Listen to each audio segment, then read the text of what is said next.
My background is a bit in occupational psychology, which is business psychology. And there's a lot of things nowadays in sort of bigger organizations that sort of say, oh, just do some mindfulness and everything, your well-being will be fine. You won't be burnt out or stressed, which is to an extent that might be helpful, but also looking at the context as well. If there's some structural issues in the company or people are being overworked or not treated in a nice way or underpaid and there's high staff turnover, there might be other things in addition to mindfulness that would also need to change, and sort of looking at people's well-being. Putting the responsibility on the person themselves. Oh, you're stressed. That's your problem. Sort of, just do some mindfulness rather than looking at the broader picture of why someone might be struggling. The mindfulness is all well and good. And as you said, there needs to be some education, some guidance on how to do it or how to best utilize it. But at the same time, also, it shouldn't be the sole responsibility of the person. There needs to be this sort of one answer for everything. And I don't think that's how it works really, right? So there's multiple things can be true, at the same time. Some people can find that helpful. Some people can find something else helpful. That's all right. Not everyone needs to find mindfulness helpful either. This episode of the Kintsugi Podcast is brought to you by Pause, Breathe, Reflect, which can help you bring mindfulness to your everyday moments.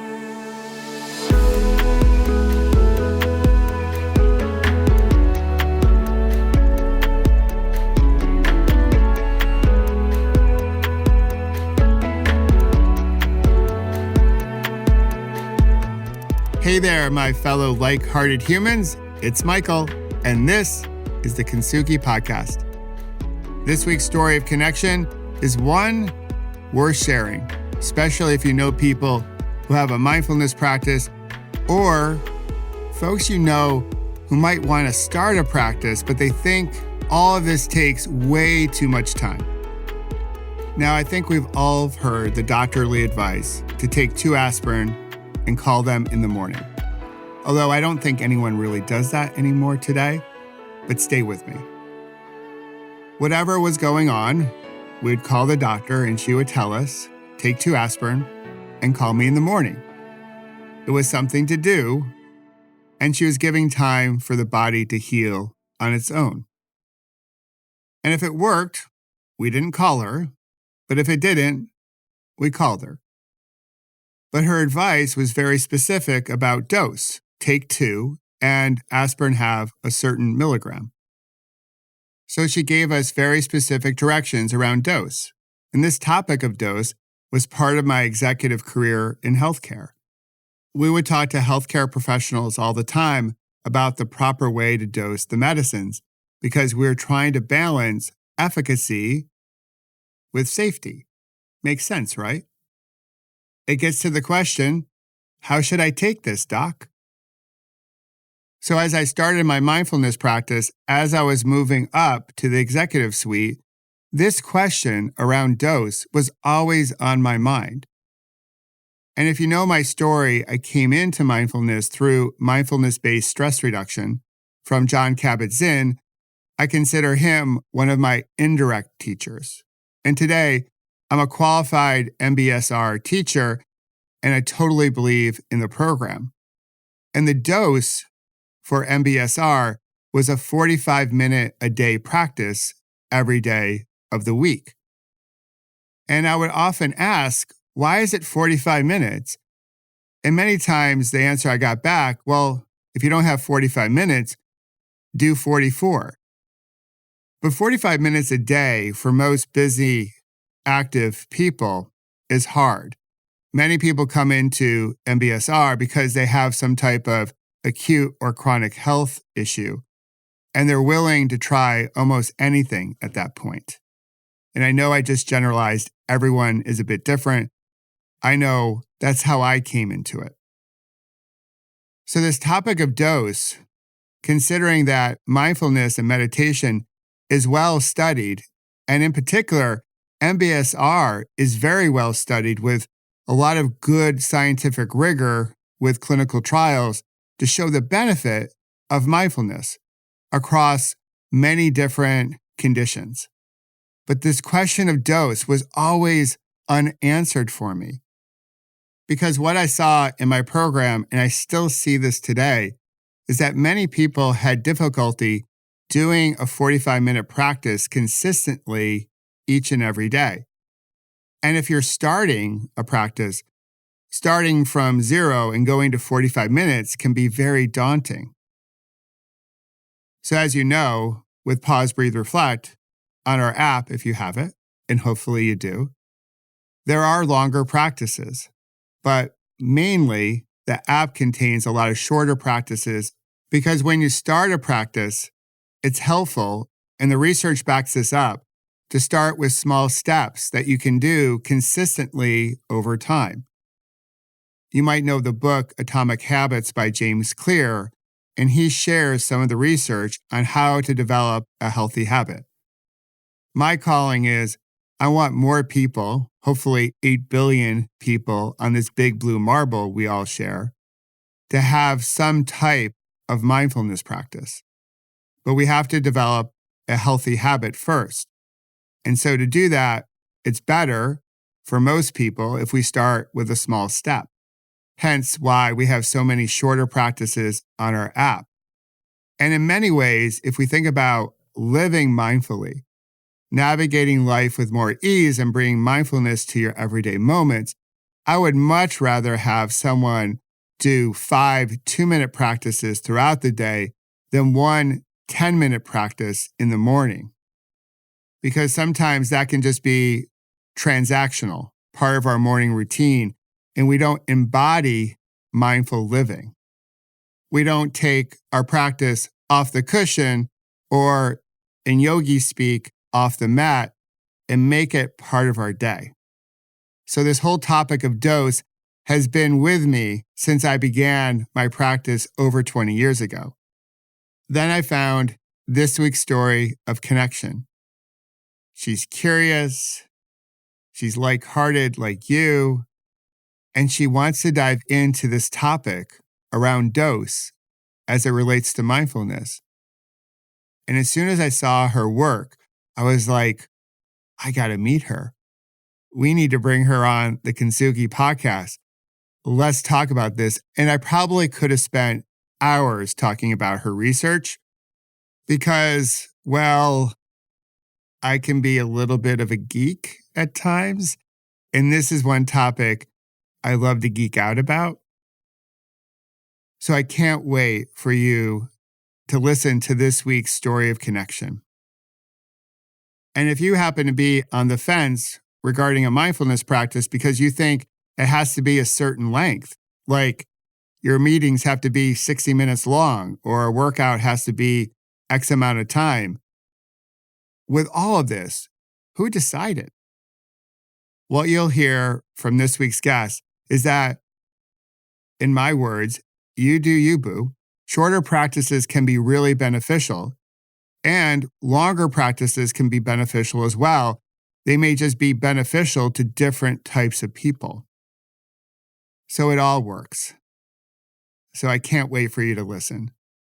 So if you're ready, take a healthy breath in and a slow releasing breath out, and get to know Dr. Sarah Strohmaier and her work and research as it relates to dose and mindfulness. Hello, Sarah. Good to see you. Hi, Michael. Good to see you. Thanks for having me on the podcast. Yeah, so by accent, people will pick up that you're not from New York. Yes. In the States. So where are you right now, just to bring listeners along? Yeah, I'm in Australia, actually. So I'm in the future, I guess. Yeah, you're in the future. Yeah. Is it bright? Yes, it is. It is morning. It's a Thursday morning. It's not that warm yet, but I guess it will be getting warmer in autumn at the moment. So. Oh, yeah, that's right. Yeah, you're totally different season. We're trying to figure out if spring wants to come here to the New York area, and now you get to experience autumn, which is really cool. So that's awesome. I always love to start with this. I know it's still an early morning for you, but what's the best thing that's happened so far for you today? Oh, the best. I mean, aside from this, which I'm really looking forward to our conversation, right? Yeah, of course. This is I don't even have to ask that. I'm just going to assume, right? I think it's just this morning because I'm a bit of a coffee drinker. So I've had a really nice cup of coffee. We've got those nice lattes in Melbourne. So I had a really nice cup of coffee, which is lovely. I think that's one of those things you can start the day having a coffee in the morning, which is really nice. Very cool. And do you do anything with your coffee? Is there like a muffin or a scone or, obviously Australians are known for their love of Vegemite, I guess. I'm not sure if that's a thing, or at least that's a stereotype that we hold here in America, that you guys love Vegemite, which I'm not sure if that's the case or not. Yeah, I think some Australians do. I'm not Australian by background because I only moved to Melbourne in November. So I just have the coffee by itself normally as a first thing. It's just really nice morning ritual, gets me out of bed and things like that, which is lovely. That's very cool. We're going to talk about mindfulness a lot. So that's actually that morning cup of coffee can be a mindful moment, like really bringing all your senses to the cup of coffee. Yeah. So there's actually a book written by a guy here in the States. It's around gratitude. It's called Thanks 1,000. The author's name is A.J. Jacobs. And so he's a New Yorker. And he went on this quest to thank all the people who were responsible for his morning cup of coffee at his coffee shop that he went to near Central Park in New York. And it's called Thanks 1,000 because he ended up thanking close to 1,000 people. Wow. All of these different people, harvesting the coffee, putting it together. Yeah. Making the coffee, selling it to him. Oh, wow. That's lovely. Yeah. Transporting it from, I think, Costa Rica. He thanked the Water Authority of New York State that supplied the water. Like the little sleeve on the cup and the lid. Those were two different companies. Like, he went to great lengths, and obviously the baristas in the coffee shop and the milk producers, like he did it all. It's a pretty fascinating book. If if you're into gratitude and all that good stuff, if you love gratitude and coffee, for those listening, it's a really great read. We're going to get into your work here in a bit, but I also love to ask people, if you put your work off to the side, how would you describe yourself? Good question. I think I'm quite a curious person. Like even outside of the work that I do, I think I quite like to know about people, about their backgrounds, what makes them act in the way they do, what inspires them or what they really like to do as well. I find that really fascinating. What they like to do for fun as well, what they like to do outside of work. If they're creative people, if they like to do some art, or if they like to do some cooking or exercising, sports that they really enjoy. I think that's one of those things I really like even watching movies or TV shows. I always have a lot of questions of the backgrounds of people that are in the movies. I always like to know, what is their background like? What are those things that drove them to do these things? Yeah, I love it. So that's one of those things. I'm quite a curious person, I would say. Very cool. So with your answer, I think it's appropriate now for me to ask, when you're not doing your work and you're not wondering about what makes other people tick, what do you like to do for fun? I'm really into sewing things. So like for fun, I find that really, really cool. So I'd sew some clothes, or sometimes I do like tote bags for friends and things like that. My great grandmother was a sewist back in the day. I never met her, but for some reason, a lot of people in my family like to do some sewing. So my mother does some. I've got lots of cousins that do it, just for fun, like different things. You can sort of design your different outfit, different things. I really love doing it because it's one of those things away from the desk, away from, sort of sitting and reading on the computer and things like that and working. So I really love doing that. It's quite a lovely thing to do. Yeah, I know. I love it. Well, it's a creative outlet too, right? Yeah, absolutely. I love that. My mom was a big sewer. And so like when I was in high school, she would make many of our clothes, which I look back now and be like, oh, that was really like adorable and cute by my mom and one of her creative outlets. But when you're in high school and you're wearing pants that your mom made for you, you are such not the cool kid. Yeah. I think I still have like little T trauma from that. Yes. Oh, no. Sorry to bring that up. We find a way to heal. So let's get into it. As I mentioned to you before we hit record, I can't put my finger on it the first time I heard you speak and as you shared your work. But when you did, I was like, I need to talk to Sarah because your work really speaks to me. Your work obviously as a mindfulness and mindful meditation researcher. So I'd love to start there. Like, how did you get into this field? you're a curious person, as you just described. I imagine you're curious about a lot of things. You could have been a research on a whole host of topics and interests. Why mindfulness? Well, actually, it's a good question. And I mean, I have so many questions about all the different things in the world as quite a curious person. I used to work as a research associate in a clinical psychology institute in the UK. And one of the people that work there is an MBCT teacher. And he did an MBCT program, which is mindfulness-based cognitive therapy. And he did an MBCT program for sort of the staff and some of the students that were there. And I was part of it. I was like, oh, great program. Learning stuff, love it. So I took part in that one, and I found it. So your listeners might know, so MBCT is an 8-week program, so 2.5-hour weekly sessions, right? And there's daily home practice, which it starts sort of with the body scan meditation, which is fairly long. It's like 45, 50 minutes long. And then you're asked to do that every day, right? And I really, really enjoyed it, but I found it quite intense as someone for the first time doing it. So I sort of looked into some other programs that might be there. So I completed the program, found it really good, but I struggled doing the exercises every day or the mindfulness practices just because I was working full time and then commuting after work and then cooking dinner, all of these sorts of things. Fitting in the mindfulness practice was quite difficult because of the length of the practice. And I felt really guilty not doing it as well because it was part of the program. But I really enjoyed doing it. And then I looked for other sort of mindfulness programs out there. And there was a platform called FutureLearn where universities do courses. And there was a university course from Monash University, which is in Melbourne, Australia. And they did a program which is a lot shorter as well. So they had 10-minute practices instead of the 45, 50-minute practices. It was an online platform. So it was very different to the face-to-face, but it was online.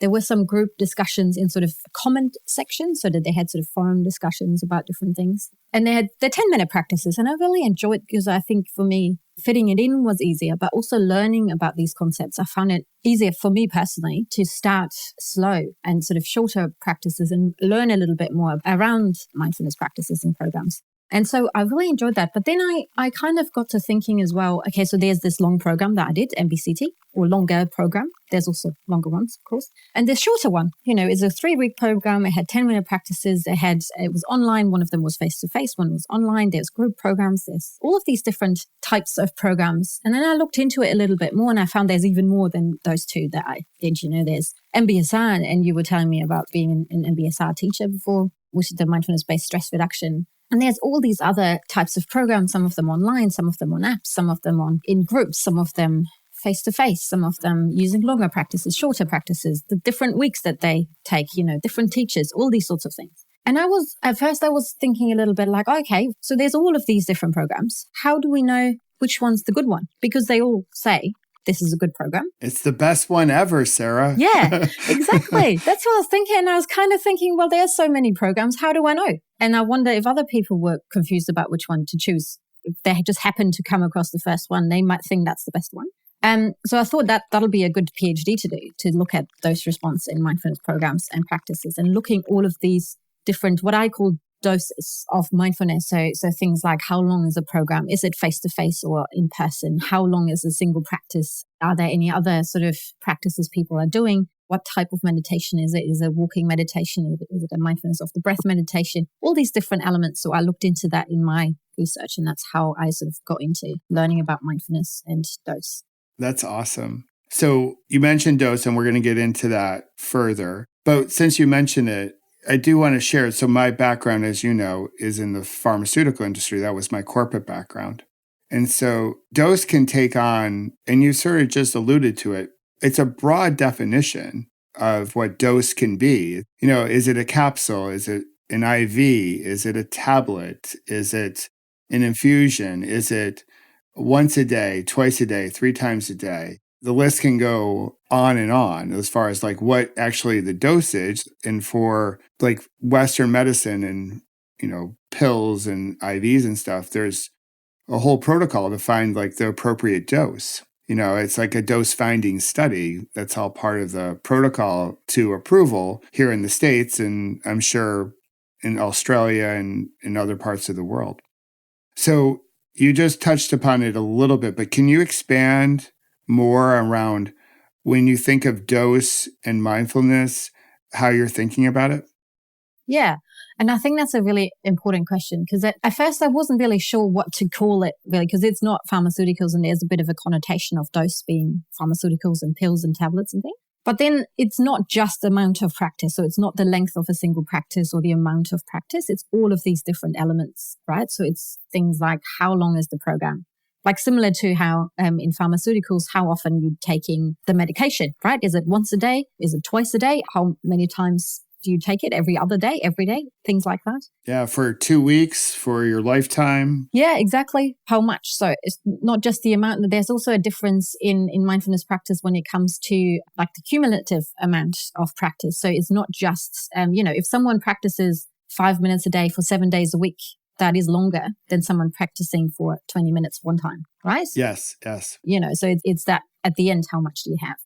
So taking quite a holistic view of dose, all of these different elements as well. So I want to look into more as well who the teachers are, right? So sometimes teachers are sort of mindfulness practitioners. Sometimes it can be someone who doesn't have much of a background of mindfulness, and that can be quite difficult as well, right? Because mindfulness is one of those things where people might have some difficulty as well. And there might be some questions around that.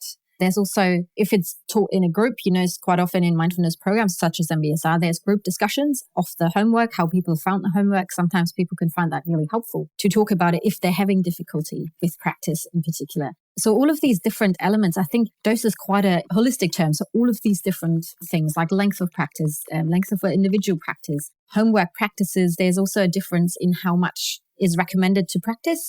So saying 6 out of 7 days a week, you should be practicing doing 40 to 50 minutes, which is often quite different how much people actually practice. And there's a difference there as well. And a lot of the time, people being asked to practice for longer quite often can mean that they don't complete it as well, because it's quite challenging, because it's quite a lengthy practice. And whether that's difference in outcomes as well, because people tend to feel quite guilty if they don't complete their home practices and they're thinking, I should have done this. And then there might be a difference there between people practicing 5 or 10 minutes a day or starting off slowly like that and then increasing as time goes past as well. So there's all of these different elements of dose to consider other than the amount of a single practice. This is all sweet magic to my ears and to my mind. As you were saying, I was like, yes, and yes, and yes. It was like, we'll continue to dive into it. If you go to the internet now, current day, it seems like mindfulness is all over the place. And everyone's like, you should do mindfulness. And then it's like, well, you should do meditation or you should do breath work. And it's like the cure-all, right? Of like, just do it all. For those that may not know what mindfulness is or what meditation is or the similarities, differences, and all that jazz, can you ground us in how you look at what mindfulness is and maybe what it isn't, so we just have a solid foundation for all of us as we go a little bit deeper into this topic? So mindfulness is what I would quite often use. The definition is the one that John Kabat-Zinn has said, which is sort of paying attention to the present moment. And you're doing that on purpose and you're doing that without judgment as well.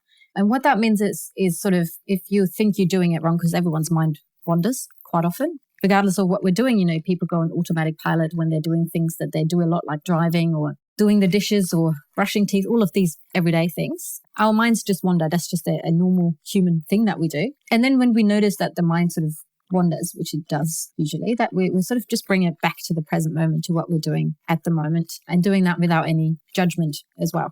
And yeah, I think that's quite a good definition because it sort of goes with practicing mindfulness formally, as in sitting down and listening maybe to a guided meditation, or even informally. So, paying attention to doing your dishes or brushing your teeth or washing your face, doing everyday things and sort of really paying attention to the present moment, really on purpose, and doing that without judgment.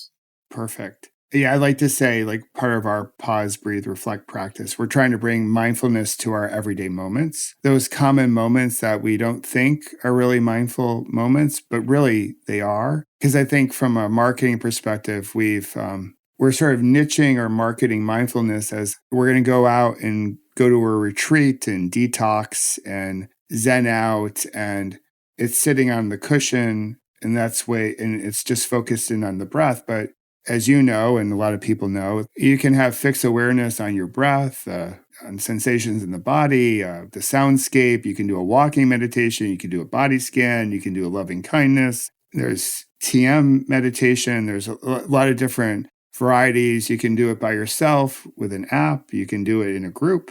So there's a lot of different ways. So mindfulness is a big umbrella, and then there's ways to like practice it.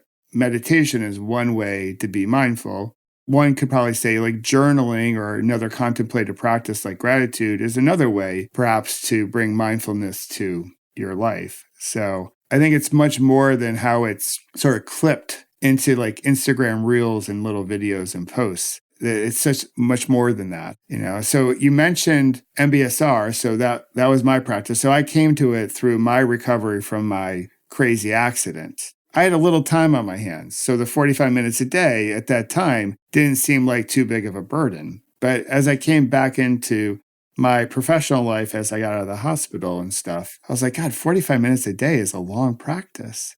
And it's 8 weeks. And, I know my fellow classmates, many of them, and you mentioned this, had trouble doing 45 minutes a day. And I think there was a little bit of stretching the truth, if you will, like, oh yeah, I totally did it. I'm like, are we all doing it? And because I had some moments or days where I couldn't do the whole 45 minutes. And then it's 8 weeks, or technically 9 weeks, because there's a day for a retreat. And then there's a big fall off after that. People are no longer compliant to the practice. Like it's 8 weeks, 9 weeks, and then we stop. You're done. Yeah. The practice doesn't endure for a lot of people. For some people, it does. So as I went through my training with it, because eventually I became a qualified MBSR teacher, one of the questions I asked is like, well, why is it 45 minutes? And I considered John Kabat-Zinn, who you've already mentioned, because that's the definition of mindfulness I usually reference. So I consider him one of my teachers, although he didn't teach me MBSR directly. Well, someone who was part of the program said, well, it's 45 minutes because that's what John did. Yeah. So my curiosity, my scientific background from the pharmaceutical side of my life was not satisfied with that answer. So I was like, I don't know. Is it 45 minutes in one sitting? Can it be 9 times 5 minutes to get 45 minutes in a day? So that all sort of led to pause, breathe, reflect being shorter practices, because I heard from so many people, like, I don't even have 10 minutes in the morning to practice. So I would share with them, I bet you have a couple times during the day where you might have 5 minutes, or 5 times during the day where you might have 2 minutes, it's just shorter chunks. And so I'd love for you to share more about what your research has concluded, or at least brought more awareness to around dose and length of time. And I'll let you share however it feels comfortable to share. First of all, I think there's different things as well with what you said as well. So I think there's a difference on how people start off with mindfulness. So doing 45 minutes when you first start off I found very difficult, and others found that as well. So one of the metaphors I sometimes use is like, say, someone's wanting to run a marathon, right? Imagine someone running a marathon and they've never done any jogging before. You wouldn't expect that person to run the whole marathon the first day they'd ever put on their running shoes, right? You'd expect them to maybe do 1K and then maybe 5K and then carry on until they reach that longer running. Otherwise as well, there's also lots of research that says in public health, you just do 5K 3 times a week is actually really good for your physical and mental health as well. So not everyone has to run a marathon or go to the Olympics as well, right? So different people find different things helpful. But for a lot of people, starting small is quite helpful as well, which is really interesting from what you've said. For my research, what I found, so what I did is look at all of these different studies that were published using mindfulness-based programs. So that includes MBSR, includes MBCT programs. It also includes online programs, adjusted MBSR, MBCT programs. So it includes programs such as MBCT, MBSR adjusted for certain populations. So maybe some research, for instance, did MBCT with cancer patients. So they had shorter sitting practices to accommodate for people who found it difficult to sit longer. Sometimes also, there was MBSR with dementia patients, where they've changed the wording around things to make it easier to understand. And then there were all of these other types of programs. So there were much shorter programs, 1-week programs, 2-week programs.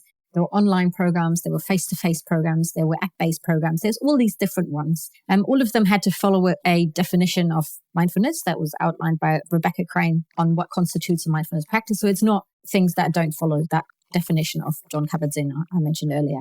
So in the end, I had 203 different programs, and I did what's called a meta-analysis and meta-regression, where I looked at comparing all the doses. So first of all, I checked at whether generally mindfulness is helpful. Mindfulness-based programs are helpful for depression, anxiety, stress, and, trait mindfulness. which ended up being the case, which is good. And then I looked into dose-response relationships. So whether the more you do, the higher doses of all of these different things like length of programs, contact with a facilitator, length of practice, the amount of home practice, etc., whether that meant the more you do, the better the outcome. And really surprisingly, because this is not really what the theory said before, other research has said before. I mean, no one had really compared all of them before. Basically, what I found is that generally there was no dose-response relationship. That means that longer, more intense doses were just as helpful as less intense and shorter doses. And that was the case for depression, anxiety, and stress outcomes. Now, for trait mindfulness, so how mindful people are in everyday life, regardless of whether they practice or not, more contact with a facilitator and greater intensity of a program was found that increased trait mindfulness a lot more, which kind of makes sense because that's the thing you're learning. So if you've got a teacher teaching you and if that's more intense, that's the case. But generally, there was no dose-response relationship comparing all of these different studies. I then started looking at it a little bit more specifically, so looking at the different doses separately in sort of experimental research. So I compared 2 different lengths of mindfulness practices over 2 weeks, 2 sessions a week with people.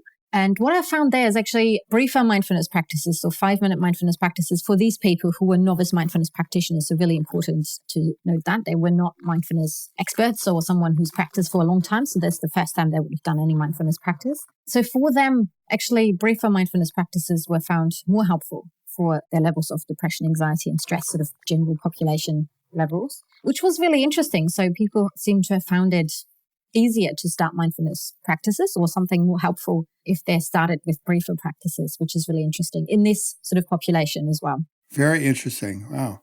Yeah, there's also an interesting thing. Actually, there was one person who was randomized to a 20-minute mindfulness practice who seemed to really struggle with it. She was sort of shifting in her seat and sort of asking, isn't there a shorter version available? Because she's finding the 20 minutes really long to do when first practicing as well and things like that, which is really interesting because that's not really what was found or I've seen found in much other research. Yeah, that's also interesting. I think sometimes for the longer practices, I think one of the harder things to measure is just the quality of the practice as well. I imagine as a researcher, that's really hard to determine. As you mentioned, the mind wanders. Even experienced meditators, as they sit, their mind's going to wander. And the attention and coming back to that point, that anchor, if you will, or that touchstone is part of the practice, right? Our mind wanders and we come back. So that's all part of it, to pay attention in this moment. Correct me if I'm wrong. It's really hard to assess the quality of the sit, whether we're talking about 5 minutes, 20 minutes, or 45 minutes. That's so true. It's funny that you mentioned that. I'm actually currently doing some research looking at quality of practice. Oh, wow. Cool. Yeah, but I'm happy to share that with you as well. I mean, we're still collecting data at the moment, but that's one of those things, right? You don't know what people are doing during the mindfulness practice. There's only so much you can find out, I guess, even with a measure or anything like that. But yeah, absolutely. The quality of mindfulness practice is really important. So what people are actually doing during the practice, are they following the guidance? Are they paying attention on the present moment and things like that? Are they doing it in the right way as well as important? But yeah, absolutely. That's an important thing to consider.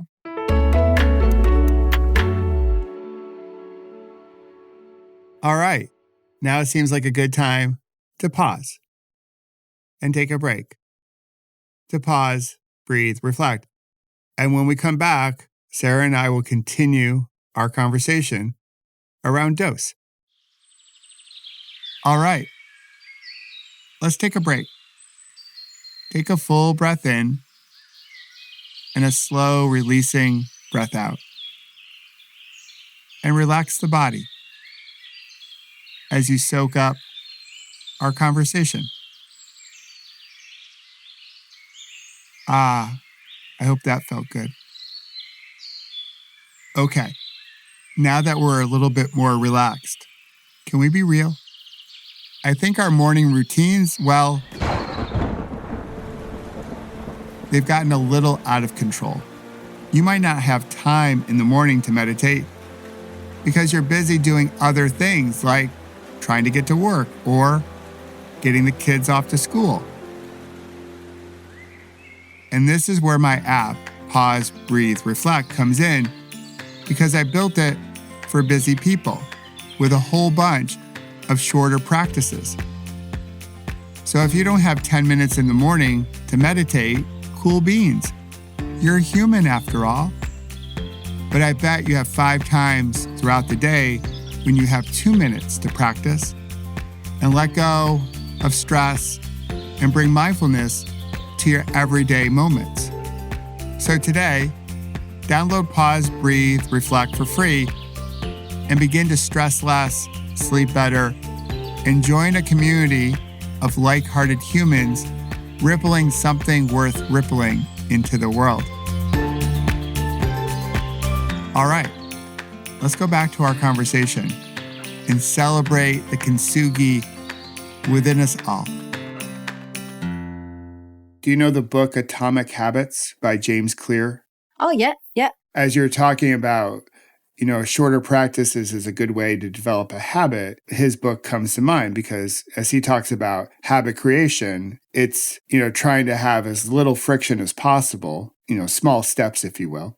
And even as a baby takes their first steps, those first small steps is, toddler steps, they're still working at it, right? So even a 5-minute practice takes a lot of work for a practitioner, but it's that ability to do the practice and then come back again the next day and do it again. So we develop some consistency to your point. And this is my experience. The 45-minute practice for MBSR, most of the people coming into that, they're dealing with some type of acute or chronic illness. So there's a relatively big why as to why they're there. And, for everyone else, sometimes that why, like why are we doing the practice, has yet to be defined, which I think is an important part of what do you want to get out of a practice, whether it's a 5 minutes every day or 45 minutes every day. I think grounding ourselves there is really important. I'm not sure through your work if you've found having a clear why or intention behind the practice, does that help at all for people to develop a more consistent practice? I think so. And I think it's very different from person to person. Yeah, I don't think that one size fits all approach will work for everyone because people are so different, right? Even any other thing that you're doing, it's sort of not like, oh, just do half an hour of mindfulness and then you'll be fine. That wouldn't apply to everyone in the right way, right? So there's also different types of practices might work differently for different people, depending on their difficulties as well. So I think that starting small can be helpful for a lot of people, and then that can be changed. But also, I think for some people, longer practices can also be helpful to start with, right? There's quite a lot of the time, I think in psychology or in the world in general, there needs to be just sort of one answer for everything. And I don't think that's how it works really, right? So there's multiple things can be true, at the same time. Some people can find that helpful. Some people can find something else helpful. That's all right. Not everyone needs to find mindfulness helpful either. So, there's different people can find different things helpful. I think is a really important thing. That is such an important part of the message. And this is exactly how I feel. Like the world's big enough. What do we have? 8 billion people on this planet. There's not just one way, right? If anything, if we go back to the Buddhist underpinnings, obviously Buddha has the Eightfold Path, the right way, but there's it's finding the right way that is in alignment to you, right? So there can be, to your point, just like running, there are multiple ways to be a runner. You can be a jogger, you can be competitive and do a 5K or a 10K or a marathon, or do an Ironman, add other things to it, or do an ultra run of 100K. And so I sort of see mindfulness a little bit in that way too. Shorter practices can be really wonderful. If you just did a 5-minute practice every day, it's sort of like doing a 3K or a 5K every day. It's really healthy. And the research suggests that's a really healthy practice. And then on the other end of the spectrum are folks that love to go to 14-day silent retreats, which can be really amazing for them. But to me, it's the analogy I like to make. It's sort of like doing an ultra marathon. And more isn't necessarily better. If you're running a 5K and you think, no, I got to get to this 100K race, that's where enlightenment is found. It may not be the right type of race or run for you, just like you might be really happy with a 5-minute practice, and doing a 7-day silent retreat may not necessarily be the right ticket for you. And that's okay, right? Yeah. And I think that there's a lot of this sort of thing that just do this, just do a bit of mindfulness and you'll be fine, you'll be sweet. is also quite dangerous actually, because for some people, there can be some adverse effects of mindfulness. I know before we spoke a little bit about Willoughby Britton's work with the Cheetah House, which is sort of looking at exactly that sort of adverse effects that mindfulness can also have, which I think is again another reason why it's really, really important to practice mindfulness in a way that is from qualified teachers such as yourself, right? So someone who has practiced mindfulness or who has studied it a little bit rather than, I mean, nowadays there seem to be a lot of social media influencers practicing mindfulness or saying, oh, you just do it like this, which I think can be quite dangerous actually for people because of the adverse effects. And also because I think it really isn't for everyone either. Yes. And that's all right. And in the same way. Yeah, just like Western medicine, a pill isn't for everyone. It doesn't, aspirin doesn't work for everyone, which is totally fine. And mindfulness doesn't work for everyone. And there can be side effects. And yeah, so what's happening with Cheetah House, I think is important work to let people know, like, one, be mindful or be thoughtful about why you want to start a practice and what kind of practice really speaks to you. And it could just be simply a loving kindness practice where you're not even placing your focus on your breath. It's more mantra, or you may just want to be in community. That's one of the things we do at Pause, Breathe, Reflect. So loving kindness is a cornerstone practice, as is a body scan. Those help me through my recovery. We have the app, but I also lead live practices throughout the week because practicing together can be a really meaningful experience. There's something about, I think, our energy when we're together, even if it's just a Zoom, we can pick up on each other and we realize that we're all going through something. And mindfulness can be a really wonderful tool for a lot of people, but it's not the panacea or the cure-all that I think many teachers out there today claim it can be. I think that's a little dangerous and maybe irresponsible. Like I had my practice for almost 2 decades before I really finished up my teaching training because I wanted to bring a life of experience as a practitioner before I was going to teach someone how to do mindfulness. That's just my thing. It's just how I wanted to show up as a teacher. But I think current day, there's a lot of people out there that are like breathwork experts or meditation teachers. And I just worry because it can be such a valuable resource and tool for folks. But as you mentioned, it's not for everyone. And teachers should have some base of like trauma-informed education that goes along with their teaching.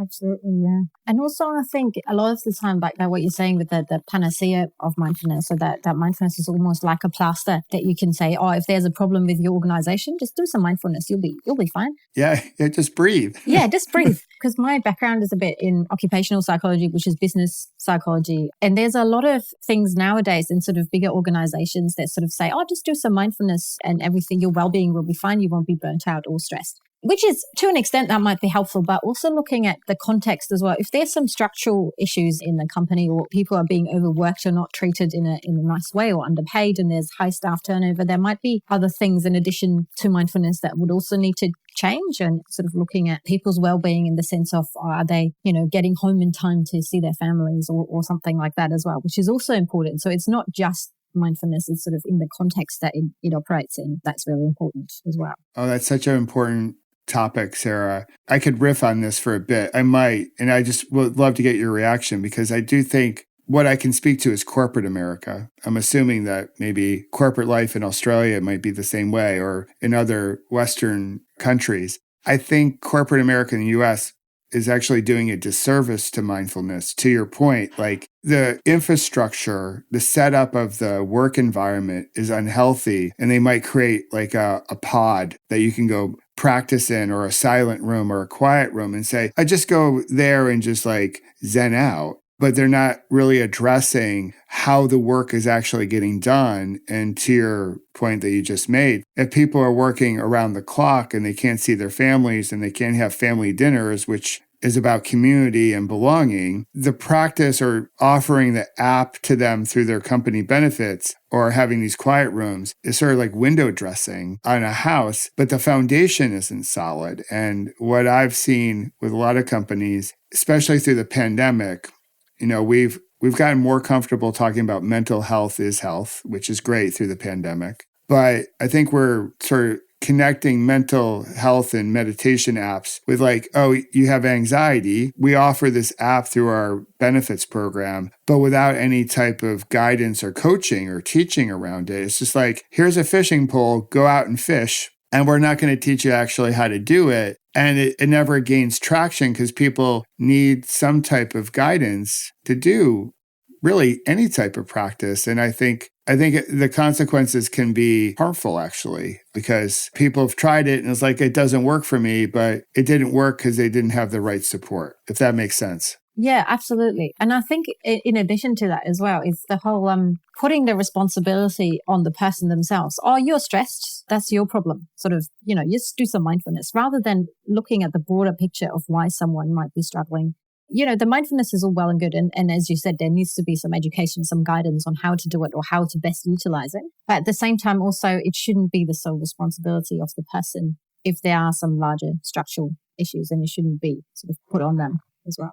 Yeah. And it shouldn't just be niche for like, you have anxiety, try mindfulness, because mindfulness can be really helpful in a lot of different areas of life and work life. I believe we can't really have diversity, equity, and inclusion and cultures of belonging in corporate life without some type of mindfulness component to those initiatives. Because back to the definition of mindfulness, it's paying attention. So part of it is paying attention to our colleagues and seeing them and hearing them and appreciating them. I think we could do a better job here talking about mindfulness in corporate life, and that I think it can change how we work together. And since we spend so much time working at work here in the States, it can change how we live together, So that's my hope. And I'm trying to encourage people to just take a moment, 2 minutes, maybe 5 times a day, just hit pause, take a few breaths, and then use that period of reflection, that space, to be thoughtful about how you want to move forward.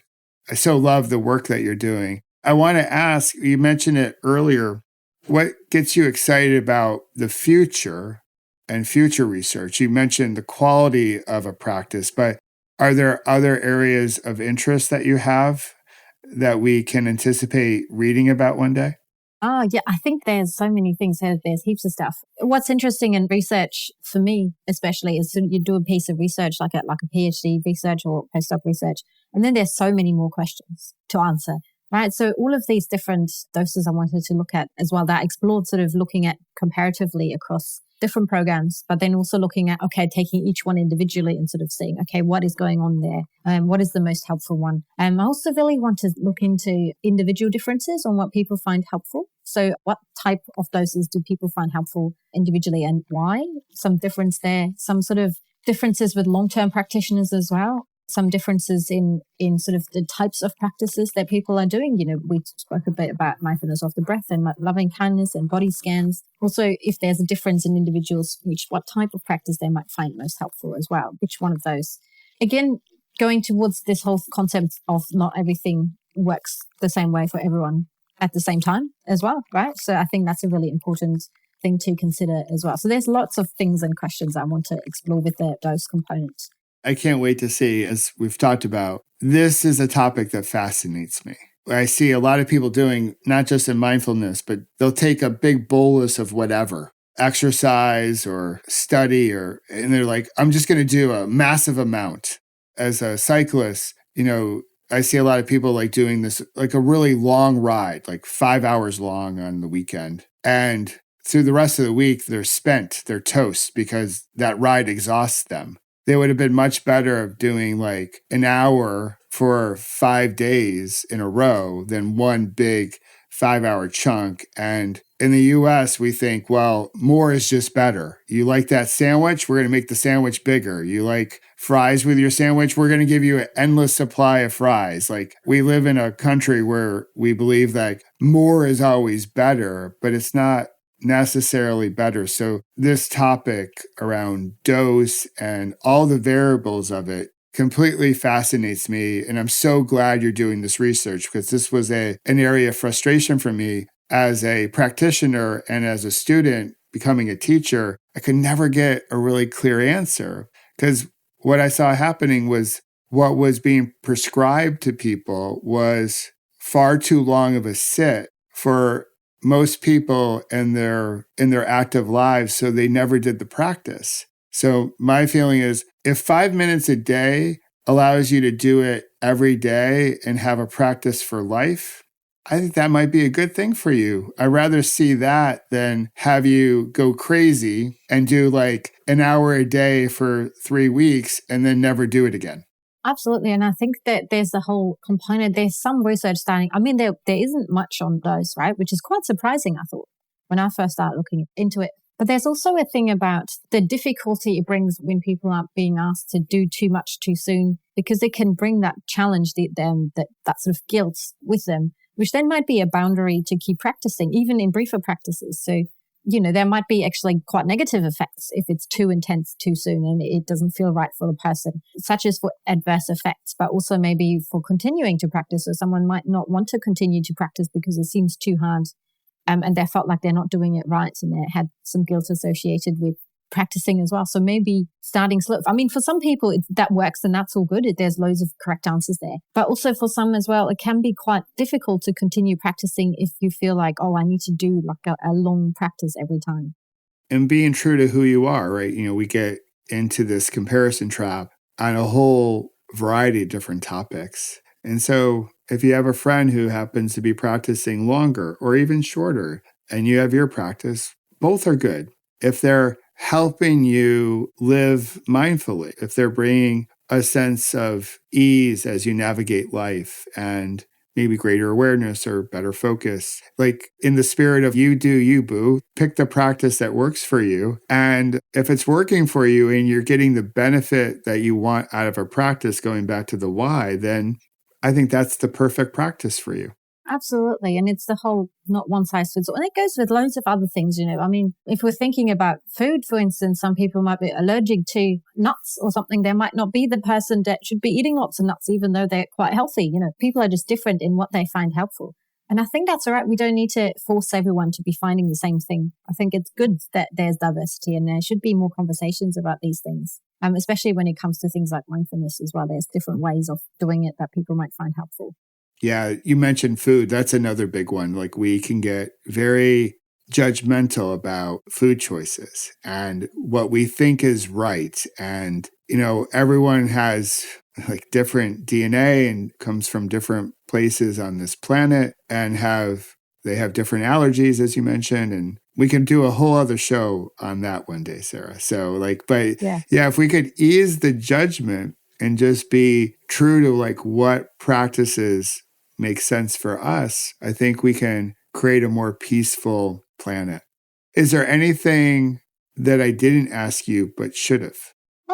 I don't think so. I think we've covered quite a few things. I mean, I could probably talk about this for a very long time. So there's also a constraint of, the time.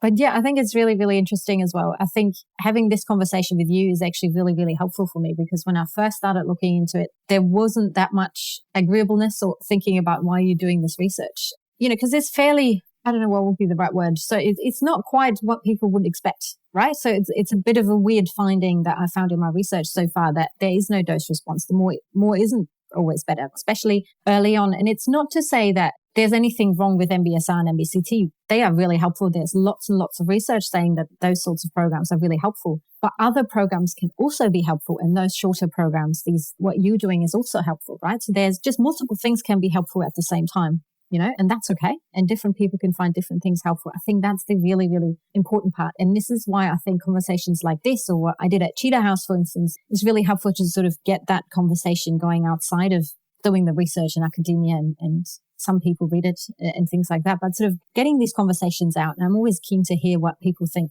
in general. There's lots of people that might know a lot more from their own practices. And I've had loads of conversations. I had a really good conversation recently with a Buddhist monk about all of this. And he was sort of saying similar things to what I found, which I found fascinating. So there's loads and loads of conversations. I think is really, really important to keep that conversation going about all of these different things.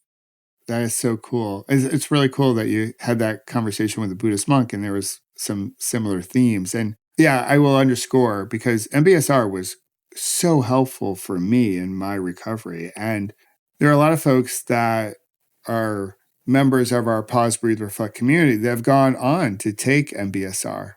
And I think it's a fabulous program for those where it's the appropriate fit. Yeah. And so, yeah, to your point, like we can have a lot of truths, a lot of yes, and there's a lot of different ways to practice this. So I'm going to dub myself, Sarah, your number one fan in America. I'm not sure if you have already anointed someone to be your number one fan in America, but I'm a fan of your research and Oh, thank you so much. I am fascinated by it, and I would love to continue the conversation as your research evolves and more findings come, because I think this is a very important topic to continue to examine, just around the benefits of mindfulness, the side effects of mindfulness, and the quality of a sit as well as the dose. So my encouragement to you is keep on being curious, and I so appreciate you coming on the podcast and sharing your research with us. Oh, thank you so much for having me. And this is great. These conversations are so interesting for me. I was really looking forward to this as well. This is really great. And I also love the work that you're doing with Pause, Breathe, Reflect. And also sort of getting these sort of podcasts out there and the idea of Kintsugi, I think is fantastic as well to put that in a podcast. I think that's great.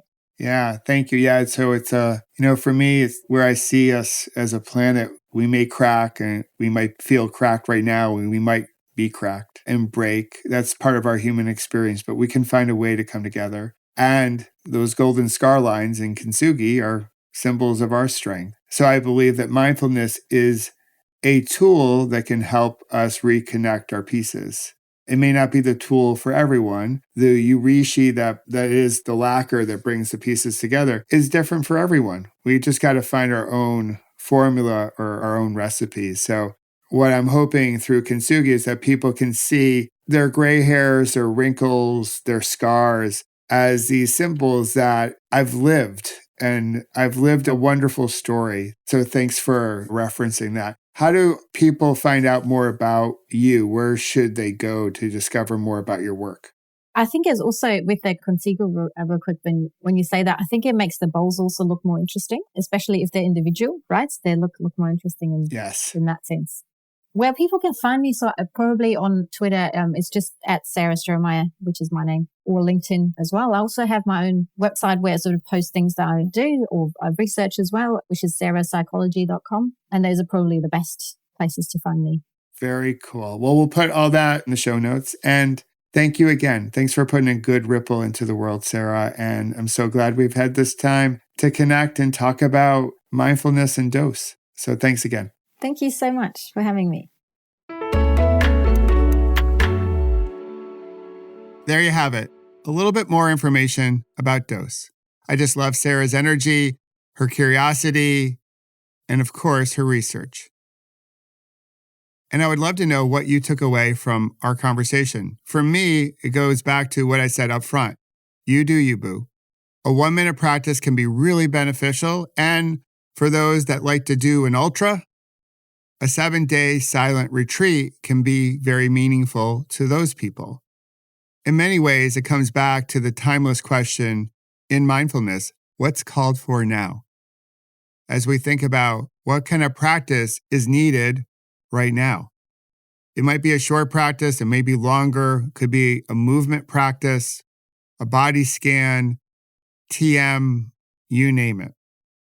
Again, you do you, boo. So I think what's called for is for us to ease our grip on this absolute. It's got to be X amount of minutes or it's not going to be effective. I don't know if Buddha said it had to be X amount of minutes. What he was trying to do was to invite people into a pathway towards enlightenment and living mindfully. So by doing shorter practices throughout the day consistently, like with Pause, Breathe, Reflect, if that can help you live mindfully, you might be on your right path. And you might never have to do a 3-day, 5-day, or 7-day or longer silent retreat. So find the practice that's meaningful to you, one that you can do consistently and really embody into the way you wish to live, the way you want to show up, which then will put a much better ripple into the world.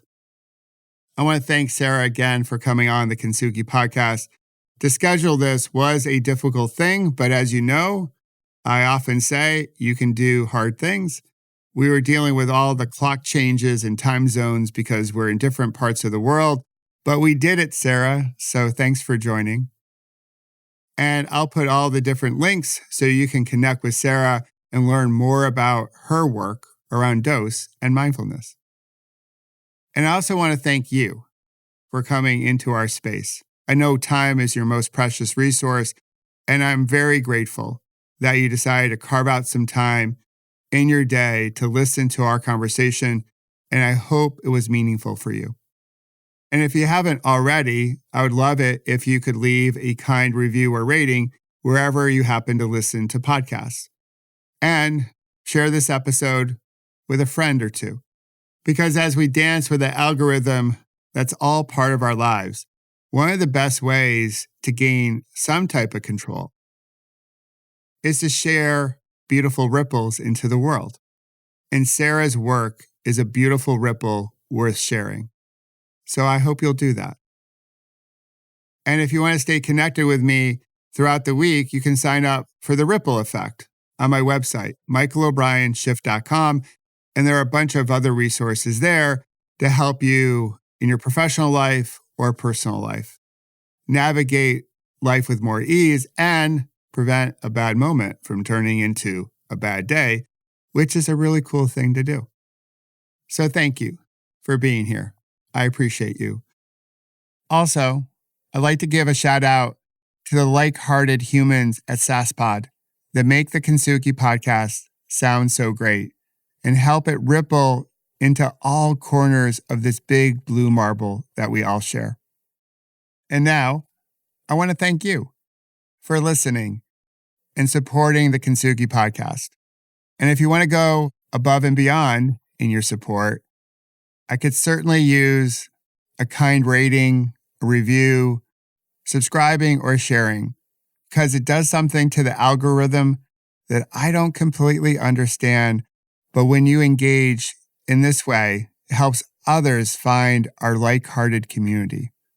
If you've already done so, thank you for the extra support. And if you haven't done so yet, today might be a really good day to do so.